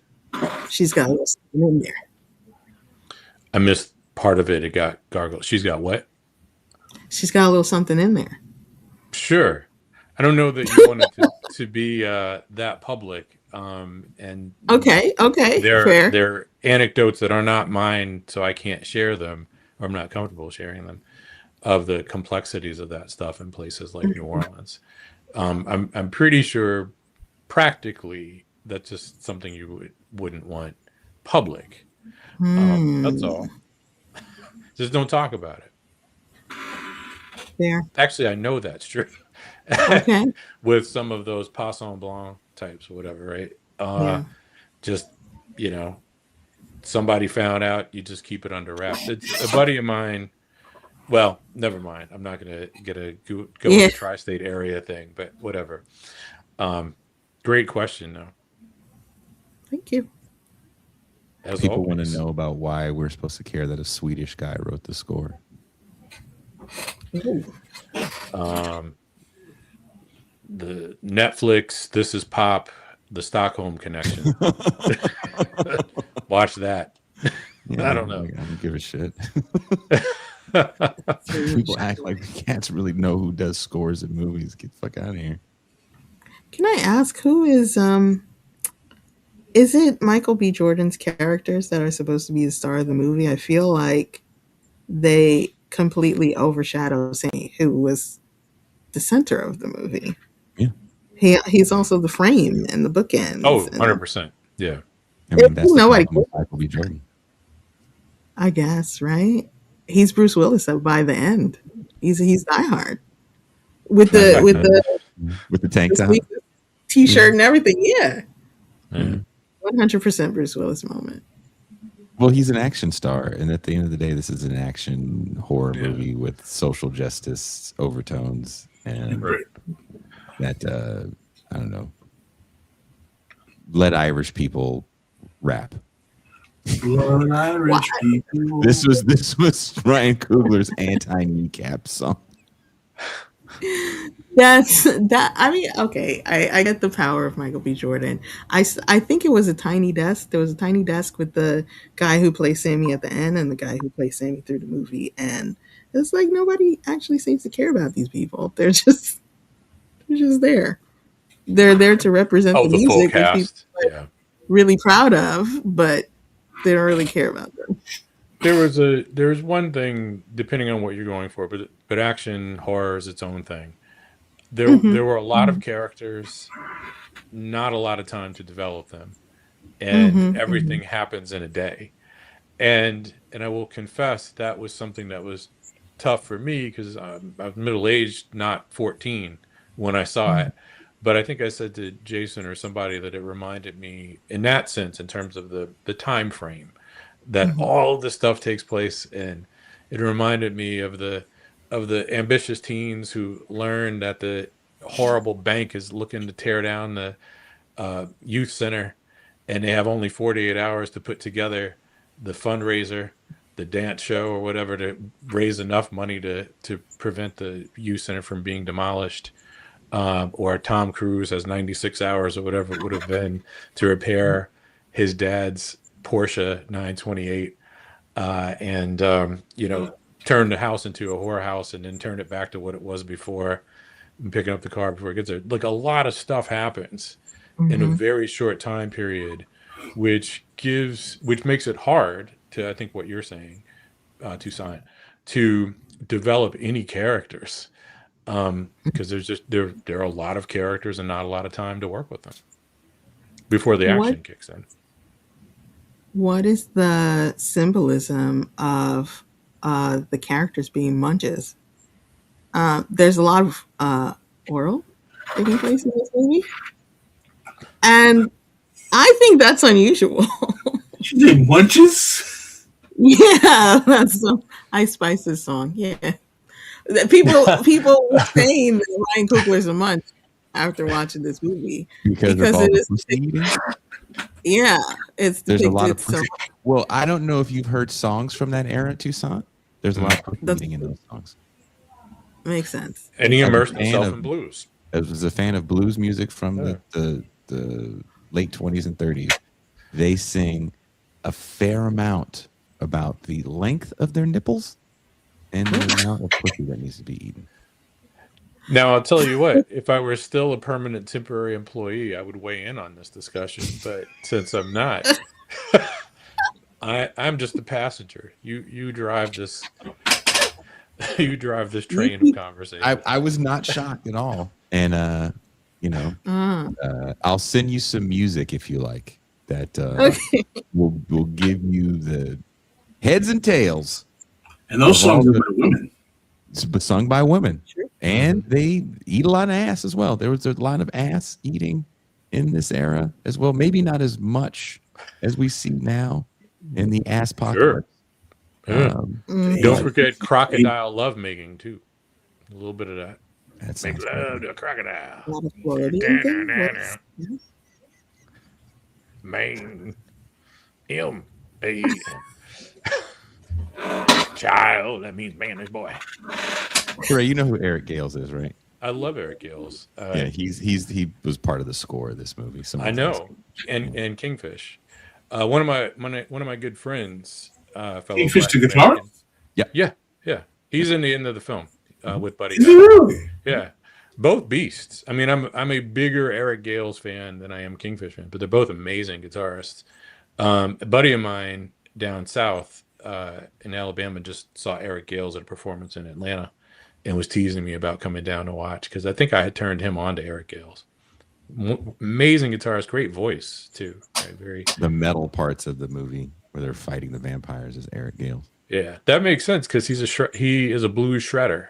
I assumed that was Eric Gales. Wow, I didn't even know they had blues shredders. 100%. Yeah. He was on, I forget it might have been called Blues Authority, Shrapnel Records, which is the metal fusion label that my favorite guitarist came off of, and who I guitarist I admired and tried to emulate. They had a blues line as well, right? And Eric Gales was one of the first blues artists they signed, but he was definitely on that blues label. And if you were on the Shrapnel universe, you were just a bad motherfucker. Yeah, you have to be able to. He could play any genre. Sound like He's amazing. Jason does those descending runs well. What was that, Jason? With his mouth. He was munching. This is part of his munching. He was munching for real. Munching exercise. You people are whatever nasty. that means. I don't know what that You means. people are nasty. You keep your tenure, Touré. You keep your tenure. Thank you. Thank you very much. Touré Reed, thank you so much for writing this. Wherever you guys are watching or listening to the show, there's a link in the description to Touré's review of Sinners. Check it out. It's about 5,000 words. He really gets into it. As you can see from his appearance on the show, he tries to explain every point he makes for what he enjoys in the movie and what he has issues with the film. Again, I don't think Sinners is a bad movie. It's just. Like, what did you think? it's like in the end, it's kind of a wash. Like there are things that are good and strong about it, and then there are other things where you're like, "What the hell is this?" And then some parts that are kind of a little bit goofy.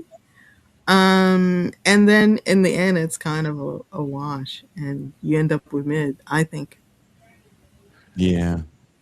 To the defense of maybe some of the goofy parts, but that depends on what you're talking about. But action horror as a genre has always, after Aliens and then maybe Predator, if that counts. And I think the Aliens invented the modern era of action horror. Sometimes people say The Thing, but I think that's more horror. To me, the genre, the horror part of the genre peaks with the inventor, Aliens. That's the only one that I think actually does the horror part, equal parts action, equal part horror. The other subsequent ones all sort of tilt in the direction of action over horror, and as a result, there's often a lightish tone in action horror.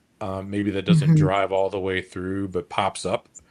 And so maybe part of what you're reacting to in the goofy is in keeping with the tradition of the genre, right? The tropes of the genre itself. You have these lighter moments, like the river dance scene or whatever. So Good point. It's actually maybe. So Kind of. We got Yeah. broke up. 2 movies in one, she said. So, and it's probably gonna win half dozen or more Oscars. You'd think, at least 4. Does Delroy Lindo deserve an Oscar? Yes. yes. Delroy Lindo used to live in my neighborhood when I lived in Oakland in the hills. Is that right? It's called Montclair. And I would Is see that why he him all deserves the an time. Oscar? Yeah. He's one of the nicest guys you're ever going to run into. That's let you all cut I've ever mine. heard. Yeah. Yeah. Well, I'm rooting for Wumi Musaku. Yeah, you keep saying it. I'm a big Maybe fan. she'll appear. Well, I need to turn the light off and stand in front of a mirror, right? But she's amazing. I've been, as I said, I've been a fan of her for a very long time. So Yeah, I didn't doubt her once. No, Yeah, I think I she's the thought her strongest performance. performer. Yeah. You didn't like Sammy, the kid Stronger that than played Delroy. Sammy? He sounded like he was from New York. I mean, All the accents were trash. that's a hang up for me. That's As very one American. who's from both the South and the Northeast, I pay attention to accents closely. And yeah, he didn't try. He didn't. So to his defense, Jason, I don't think he attempted to deliver a Southern drawl. He just sounded like, he's a young Delroy man from Lindo. New York. Yeah, And Delroy Delroy Lindo's doing Lindo that did thing not that Sean either. Connery did. Remember when Sean Yeah. Connery played the Spaniard in Highlander? Yeah. Juan Ramirez. And I guess a way to make the case is if that worked for Sean, what's his Connery. face? O'Connor, Mhm. then it's got to work for him, right? It should work for Delroy Lindo. Delroy Lindo is a really good Connery. actor. I'm telling you, super nice. He is the black dude that you think he is, Toussaint. Mm-hmm. Like if he sees you, hey, Hey, hey, Jack. young fella. Hey, Young blood, what's happening, black? I like Delroy Lindo in most things, and I'm a big Ving Rhames fan actually. So he's an underappreciated actor. Yeah, for me. Juilliard trained. And apparently somebody it tried to fuck shows. with Delroy Lindo's parking space in either Oakland or Berkeley, and he hemmed somebody up. Seriously. Well, I buy that. Yeah. So that give him. He's a real one. Yeah. He's a real one. He's a real one, and great actor. Mm-hmm. And were you kind of sad when his character dies in the movie Toussaint? Exposing too much Kinda. plot. Here's the thing. We've already spoiled it, and some other movies too. If you haven't seen it, you're Right. not going to see it. So, So I saw the movie when I was at the hairdresser. My hairdresser was giving me context for everything because she had seen it 3-4 times. Okay. She's shown it to everybody.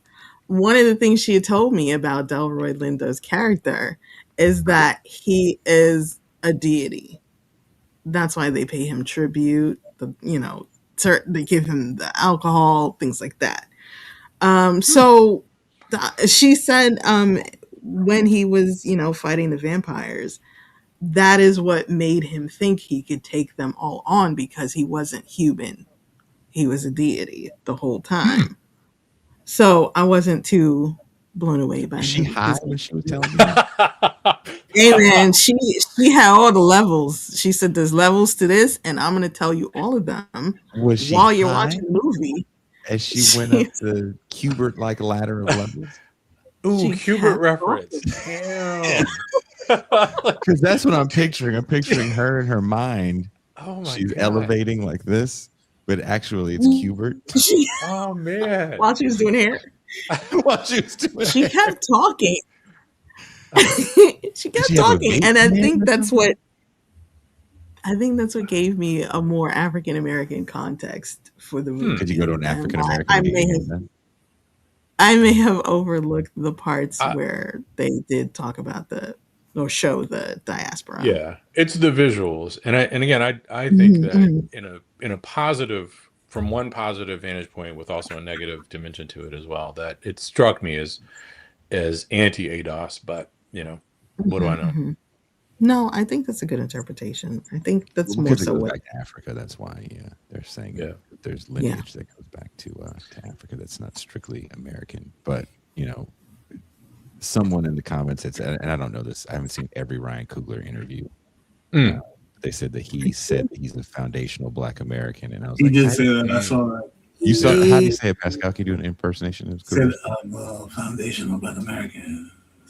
Ooh. I'm trying to Well, maybe Toussaint for the win on this one. Maybe I was There's- too generous. I think there's a little bit of that in the movie. Yeah. Sure. Yeah. You think there's some foundational Black Americanage in it? I do, because it is very much a celebration of African American culture. But the way that the other cultures are involved, it's sort of like shout outs. Okay. No, I see that. Yeah. Maybe the casting of what is it, Wumi Masaku? Maybe that threw me off and informed because she's an Afro Brit, to be clear. maybe that led me to imagine a greater solidarity than is present. Mhm. That's interesting. Well, let me head off to the eye doctor. Thank you guys. Thank you, Touré. That was a euphemism, but no. Whoa. It's true. Thank you guys very much. The show will be back tomorrow as Stefan and Quinn will be on air. I forget what they're talking about. Do you remember what the show's about to talk? I don't. Are they talking about that doctor? The Zhang guy? Yeah. I don't want to lie on that. I don't know. I think so. But either way, I'll be back Monday morning at 6 a.m. with Pacific time with Deep State Cuba, giving you the rundown on what's happening geopolitically. And on that note, we are out.